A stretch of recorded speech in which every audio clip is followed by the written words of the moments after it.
Trenuj w sprzęcie dla najlepszych. Wejdź na groundgame.com. Marszałkiewicz, InTheCage.pl. Znajdujemy się w gościnnych progach Warszawskiego Centrum Atletyki, a ze mną Jan Błachowicz na 2 dni po ogłoszeniu jego walki z Alexem Pereirą na gali UFC 291 w Salt Lake City. Witam serdecznie. Witam, cześć, kłaniam się. Słuchaj, no to w takim razie nie przedłużając, zacznijmy od samego początku, a sam początek to są wakacje, Bali, wszystko jest super, wracasz sobie i ten moment, kiedy pojawia się opcja walki z Kostą. Jak to wszystko, od czego się w ogóle zaczęło, pierwsza propozycja UFC, jak to wszystko wyniknęło? Zacznijmy od tego. Znaczy już nie pamiętam dokładnej daty, kiedy to było. Wiem, że to był piątek, wieczór. Dorota mówi, że jest opcja walki z Kostą. Ja mówię, moment, zaraz, poczekaj, jak, kiedy, co, kiedy? No, mówi za 2 tygodnie, czy za 3, już nie pamiętam. Ja mówię, no moment, no ale... Ale jak, co, weź coś więcej powiedz, mówię, no ale dobra, nieważne już jak tam, no jest walka, ja mówię, dobra, to moment, muszą przemówić dolary przemówiły, ja mówię, okej, lecimy, załatwiłem, dla mnie to było mega wyzwanie takie, wiesz, logistyczne, musiałem załatwić opiekę dla dziecka, opiekę dla psów, Dorota była po operacji dość poważnie, więc opiekę dla niej, wszystko mi się udało to zrobić w ciągu jednego dnia, przeorganizowałem życie nie tylko sobie, ale wiesz, kilku osobom wokół, no i potwierdziłem w sobotę, że tą walkę robimy, no nie? No to zajebiście. W niedzielę już, wiesz, już mindset nastawiam na tydzień, że się szykuję. Ogólnie w środę miałem już lecieć do Stanów, żeby łapać klimat, żeby się przestawić. No ale w niedzielę wieczór, 10, ja już się poszedłem spać, bo wiadomo, już walka, więc ten sen chciałem łapać jak najwcześniej. Dorota przychodzi, że Kosta walki nie chce. Z którą przyszedł propozycją on. Przyszła propozycja, nie? Mówię, aha, no dobra, no to nie. No to wszystko odwołałem, wszystkie te, wiesz, co pozałatwiałem, te sprawy. Po czym nie mija 4 dni, czy tam 3, nie pamiętam, na Twitcie się pokazuje, że Kosta mówi, żebym brał walkę, że o co chodzi, nie? Ja mówię, kurwa, no idiota, nie? Ja teraz znowu mam, wiesz, wszystko organizować, co to wygraniczyło z studem i to mówię, nie, no poza tym troszeczkę szacunku, nie będzie się ze mną bawił, wiesz, jakiegoś kotka i myszkę, mówię, teraz to sobie zapomnij o tej walce. No i tak mniej więcej w skrócie tak to wyglądało. Żałujesz, że do niej nie doszło? Wiesz co, wypłata byłaby spoko. A to aż tak podbili stawkę? Fajnie, naprawdę fajnie podbili, więc fajnie by było. Wiesz, no ale no co mogę, no wyszło tak jak wyszło, nie będę jakby rozpaczał, no nie? No dobra, i potem jest kolejna rzecz, to jest zaczepka z Ankalejewem, tam mówisz, że jak chcesz rewanż, to masz tutaj chodzik, wszyscy się śmieją, jest wesoło. To czy ten temat walki z Ankalejewem w ogóle się pojawi, czy to była tylko taka krótka, jednorazowa przepychanka na Twitterze? No bo on zaczął temat, tak? No tak. Ja od razu mówię o rewanżu, od razu po walce. Pierwsze moje słowa do niego podchodzę i mówię rematch. On kręci głową, że nie. Tak, wiesz, coś tam. No dobra, no i potem jakby temat uciekł i jakiś czas temu, że błagał o walkę ze mną, no nie? I jeszcze takie, wiesz, ja mówię, okej, no to ja mówiłem, że albo rewanż z nim, albo coś innego, coś nowego, no nie? Więc odpowiedziałem, no i na tym się skończyło. Okay, czyli tutaj temat w ogóle ze strony UFC nic nie było? W ogóle żadnej rozmowy, żadnej propozycji na temat Ankalaewa nie było, to było tylko te internetowe, tam 2 tweety. No i jest cisza i co się dzieje, że dochodzi do tego, do czego dojdzie 29 lipca, czyli walka z Pereirą, jak te kulisy tego wyglądały, no bo jedno co można zauważyć, to u niego na Instagramie był post, gdzie ktoś wrzucił jakiegoś brazylijskiego portalu 3 twarze, ty byłeś jedną z nich i ty napisałeś mu komentarz, zróbmy to, jestem gotowy i tak dalej. No i mniej więcej koniec negocjacji. To było 2 tygodnie temu, jak tak sprawdzałem. No i mniej więcej tak od tamtego czasu już wiedzieliśmy, że ta walka dojdzie do skutku, no nie? Że będzie. I to po tym ta twoja reakcja miała wpływ, czy? Znaczy inaczej, to byś musiał porozmawiać tak naprawdę z Dorotą, no bo ona to wszystko prowadzi. Ja tam nie wnikam w te wszystkie maile, wiadomości wiesz, na telefonie, bo mi się nie chce tego czytać, to ona negocjuje, ona rozmawia. Ona prowadzi te rozmowy, nie ja, jeśli chodzi o UFC, no bo to jest jej robota. Robi to dobrze, więc jakbyś chciał te szczegóły wszystkie, jak to wyglądało, to musisz rozmawiać z nią. Czyli od kiedy ty wiesz? Od około 2 tygodni? No coś takiego. Jak przyszła ta oferta, była chwila zastanowienia? Nie, no w ogóle, bo ja chciałem walczyć, bardzo mi zależało, żeby z nim zawalczyć. No dobrze, to w takim razie przejdźmy do tego, co będzie pewnie mnóstwo osób interesowało, a ty już pewnie nam coś na ten temat powiesz, ja już troszeczkę wiem, ale ty powiesz więcej, no bo zaraz wróci temat jak bumerang narożnika. No bo to, wiesz, no ja wiem, że rozumiem, że ty masz do tego może inne podejście, ale dla fanów sytuacja, w której... Co bym, wiesz, jakiego bym narożnika nie miał, będzie zły, to na pewno. No tak, to jest, no. No słuchaj, Złoty, Michał Mankiewicz, Meta, Patryk i na ten moment to wszystko. Rozumiem, czy jest szansa, że albo Arbi, albo Anzor się pojawią, czy żadnej? Nie, no jakby leci Meta. Michał Mankiewicz chyba... O, czy decyzja zapadła już? Tak. No jest nawet tutaj już, wiesz, siedzi ze mną na treningach, obserwuje, wiesz, i jakby nadzoruje, więc on będzie.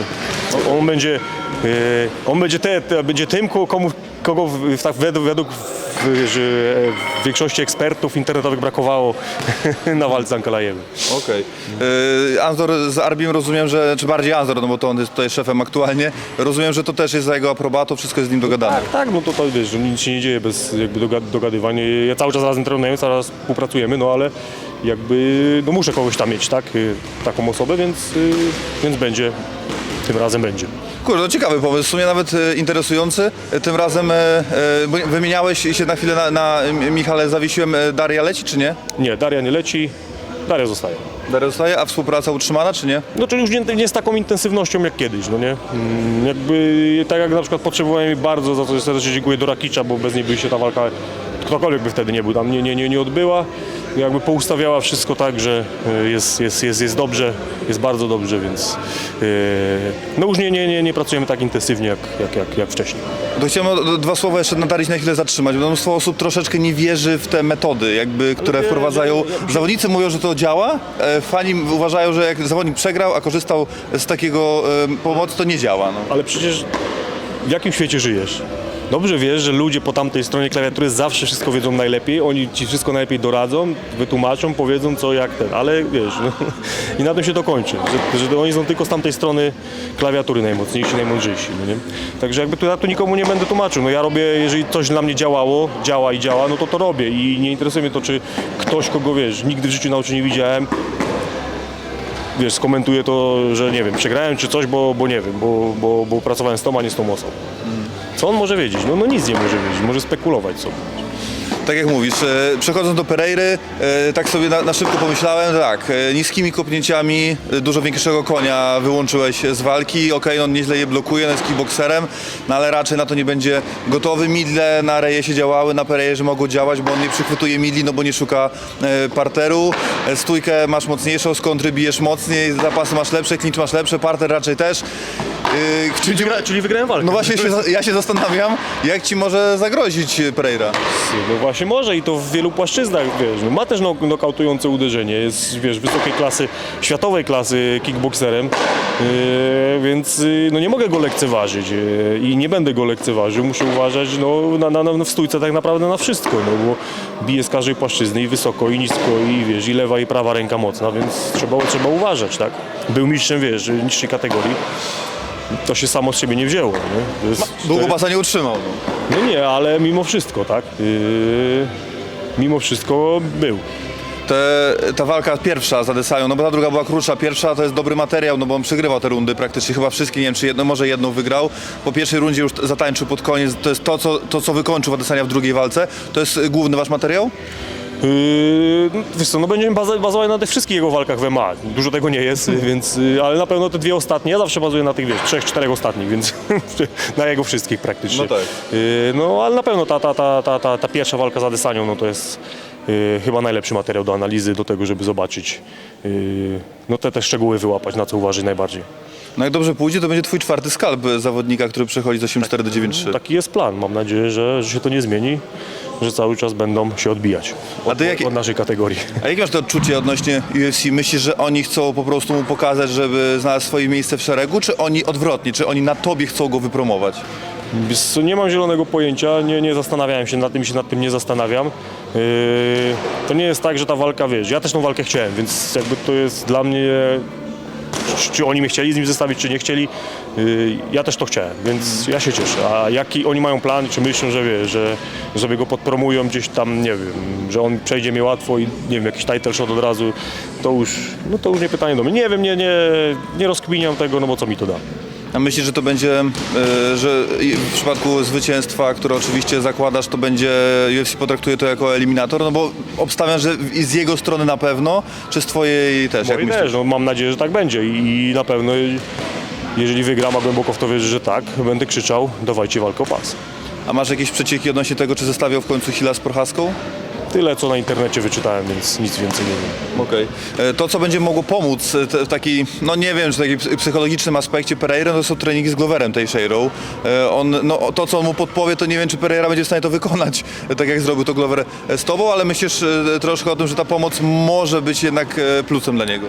Na pewno jakimś plusem będzie, ale może być też minusem, bo jeżeli oni będą bazować na doświadczeniu Glovera ze mną, to będą po prostu w dużym błędzie i się na tym przejadą, więc jeżeli się tylko będą skupiać na tej walce, na tym, co Glover ze mną zrobił, no to popełnią duży błąd, który ja wykorzystam.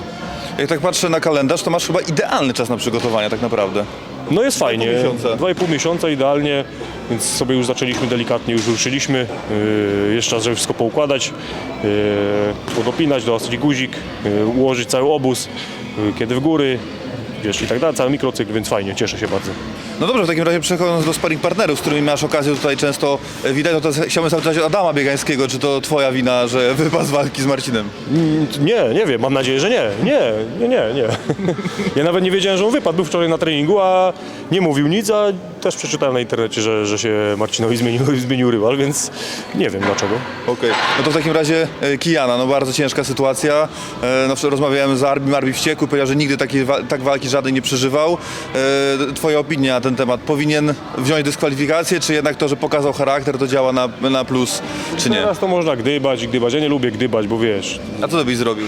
ale co bym zrobił? Nie wiem, co bym zrobił. Nigdy nie byłem w takiej sytuacji i nie potrafię się postawić w takiej sytuacji. Musiałbym być i nie wiem, jak bym zareagował. Nie wiem, czy to kolano było mocne, jak on się czuł, czy mówisz, czy miał gwiazdy przed oczami, czy nie miał. No to jest wiele pytań, więc nie wiem, co bym zrobił. No. Ciężko powiedzieć. Arbi Nie chcę mówi- się stawiać, ja nie byłem w jego butach w tym momencie, więc nie chcę się wymądrzać. Arbi mówi, że forma życia Kijan i ciężko mi to powtórzyć. Bardzo dobrą formę zrobił, naprawdę fajnie to wyglądało, no ale co, no znowu ta gorąca głowa i wiesz, troszeczkę spokoju moim zdaniem zabrakło. Mamed Halidow wczoraj na sparingach, chyba tydzień temu też na sparingach, pewnie może jeszcze za tydzień przyjecie. No jak oceniasz formę 40-parolatka? No bo ludzie tu już jakby chcą powoli, gdzieś tam już widzą te odkładanie rękawic, które już raz Mamed odłożył. Jak oceniasz jego formę? No bo lekarze po tej nokaucie od Soldicza powiedzieli, że Mamed jest 10 lat młodszy, jeżeli chodzi o ciało, o to, bo on nie jest rozbity i jakby jego forma tak naprawdę jest dużo lepsza niż wskazuje na to PESEL. Wiesz co, nie wiem, bo ja z nim nie robiłem, tak, no bo jakby no Mamed Pereira, nie, więc jakby totalnie całkiem inne warunki, inny styl walki, więc nie wiem. A poza tym też nie patrzyłem na Mameda, no bo ja robiłem swój sparring, on robił swój sparring, więc nawet nie mogłem podejrzeć jak to wygląda, więc przykro mi się, nie wypowiem. Ale głęboko wierzę i trzymam kciuki, że będzie 2-1 dla Mameda. No to przedostatni wątek to Tybura Aspinall, świetna walka, main event, Londyn, no wszystko skrojone trochę pod Toma, no ale to Marcin jedzie tam zrobić niespodziankę z numeru 10 w rankingu, atakuje numer 5, walka jak dobrze pójdzie po jego myśli, no to jest szansa, że się dokopie nawet i Marcin o tym mówi głośno, no, że on jak myśli o walce o pas, to myśli o Jonesie. No i super, i tego mu życzę, mam nadzieję, że... Tobie się nie udało go złapać, może Marcinowi się uda. To może Marcinowi się uda go złapać, zobaczymy. Głęboko wierzę, że da radę, no jedzie na teren rywala, więc ja to lubię, dla mnie podwójna motywacja, mam nadzieję, że on też tak będzie miał. Ciężka walka, na pewno nie będzie, przynajmniej na papierze łatwo, ale głęboko wierzę, że Marcin wykona robotę i będziemy się cieszyć jego zwycięstwem. O jedną rzecz chciałem zapytać, no bo kolejna gala na Stadionie Narodowym, Koloseum 2, chcą wracać tam, sprzedaż biletów idzie naprawdę nieźle, bo bez frików udało się zdobyć 40 000, 45 pewnie jest formalnością. Myślisz, że po zakończeniu kariery UFC uda Ci się stoczyć jeszcze taką pożegnalną walkę dla polskich kibiców na Stadionie Narodowym? No byłoby coś pięknego na koniec kariery. Na pewno, ale nie wiem, ja na razie nie planuję końca kariery, więc ciężko mi się wypowiedzieć na ten temat. Mam nadzieję, że jednak zakończę karierę, wiesz, jako mistrz UFC. No i ja tego Ci, Janku, życzę. Piękna puenta tego wywiadu. Dziękuję Ci bardzo za poświęcony czas. Jak zwykle przyjemność. No i ja się mega jaram tą walką. Jesteś faworytem bukmacherów. No to nie jest... To się jeszcze może wszystko zmienić. Ale jest 1,64, no to co, fani mają czekać, aż kursy wzrosną, czy już stawiać, jakbyś to zrobił? No nie wiem, no słuchaj, no to ja bym wiadomo, żebym stawiał na siebie, no ale wtedy można, wiesz, no nie wygrasz za dużo, nie? No ale jest bezpieczna wygrana. Bezpieczna wygrana. A to chociaż powiedz, czy przed czasem, czy na punkty, bo 3 rundy mamy. 3 rundy mamy. No liczę, że to będzie czasuwa, nie? Liczę, że to będzie czasuwa. Poddanie. Jeżeli czasowa, to prędzej poddanie niż czy to jakieś TKO na zasadzie, wiesz, ubicia z góry, no nie? Niż nokaut w stójce, ale nie wykluczam, że tego też będę szukał. Okej. Janku, tyle ode mnie. Jeszcze raz dziękuję i powodzenia w przygotowaniach, zdrowia przede wszystkim. Dziękuję. Póki co zdrowie jest na razie, ale jeszcze trochę czasu przed nami, ale nie, będę dbał o siebie, także trzymajcie kciuki, wysyłajcie energię, będzie dobrze. Tak jest. Dziękuję bardzo.